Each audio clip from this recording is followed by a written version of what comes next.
every single evening, all the international partners are saying that could be the last night for Kiev.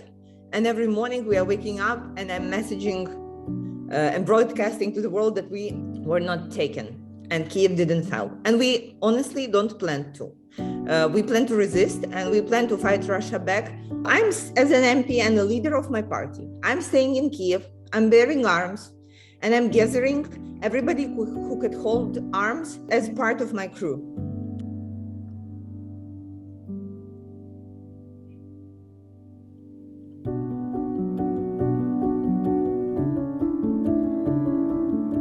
Kiev is being under the Air Force attacks every single day right now. So it's usually about 2 to 5 sets of shelling every day.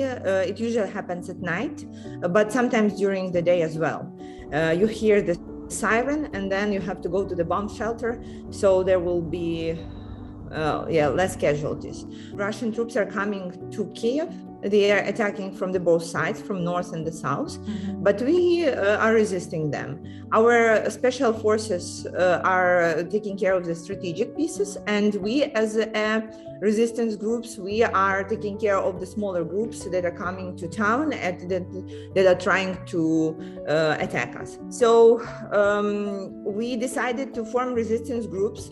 Once the war started, we received the arms, and I have my Kalashnikov with me and I'm training to shoot it.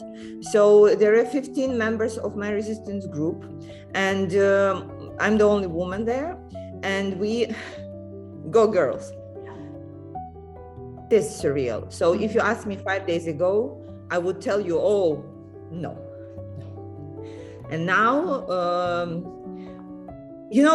I looked at my family and I looked at my house and I got very, very angry at Putin and everybody else, saying, why do I have to change, totally change my normal life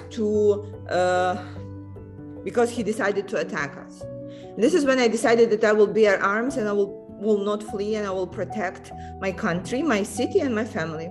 And this is what we are doing. We are training and we are going forward. Every single evening, all the international partners are saying that could be the last night for Kiev.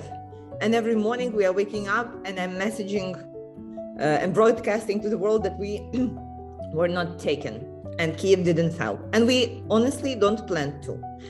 We plan to resist and we plan to fight Russia back and throw them back not only from Ukraine, but basically further to Russia. They thought that there would be a blitzkrieg. They thought that they would be able to take Ukraine very quickly. And that was their plan. That's why they didn't give their soldiers any supplies or anything. They just thought that they will come and get it. And this is not what's happening right now. Actually, it's the opposite. We are fighting back, and then Russia will increase the amount of troops because they need to show, why did they come? Why did they start the war? So the issue that we are seeing right now is that Putin is losing 1,000 people a day.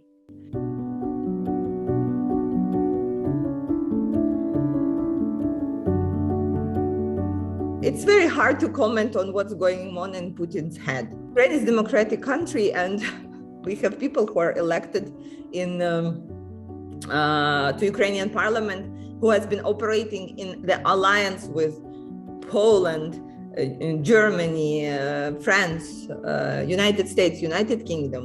Why would anybody in the world think that these countries would operate if there was a sense of ness or something? So this is just, Putin is crazy. There is nothing to comment on this, and whatever he's saying is a lie. Have you heard his speech before he invaded Ukraine? It was like a 1984 Orwell's book when he said that Ukraine never existed and should not be existing. I don't think that he technically does fear NATO that much. Mm-hmm. Because let's make it clear, having NATO forces in Poland and having NATO forces in Ukraine, it's potato. However, what he fears is having a democratic country on his borders.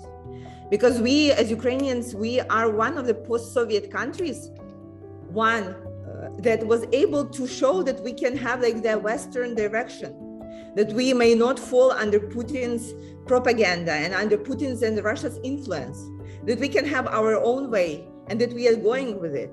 And this is what is the most heartening for him, because he was able to take Kazakhstan, he was able to take Belarus, he was able to instill his government in Georgia, but he cannot take Ukraine. That's why he put the military way is usually the last way. And he uses this way because there is no other way he can deal with the Ukrainians. And I'm glad to say that. We thought that there should be like a unity of the countries, like all the democratic countries, like before Second World War, when there should be like the democratic camp and the other ones. However, what we see right now is the unity of Ukrainians that is the most important to fight Putin and win. And I'm sure that right now there will be a change of the world order that will stop us having such an aggressive neighbor. And along with the sanctions and along with support of all the Ukrainian people, we will be able to push him back, let him deal with his internal problems, and take Russia down.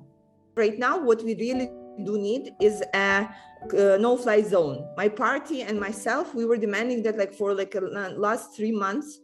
And first of all, our NATO friends were saying completely impossible. However, right now there is a chance to do that, because as you see, we are fighting very well on the ground. We are hitting them. However, it's very hard to do, like to protect all the Ukrainian cities from the air.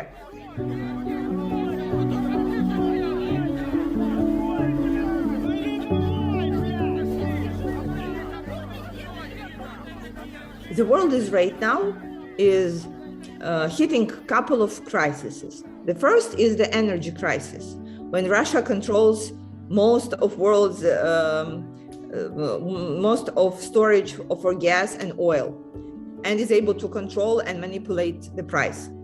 Second is the defense crisis, where there is a question of who can say no to Russia, who can say no to China, who can say no to United States.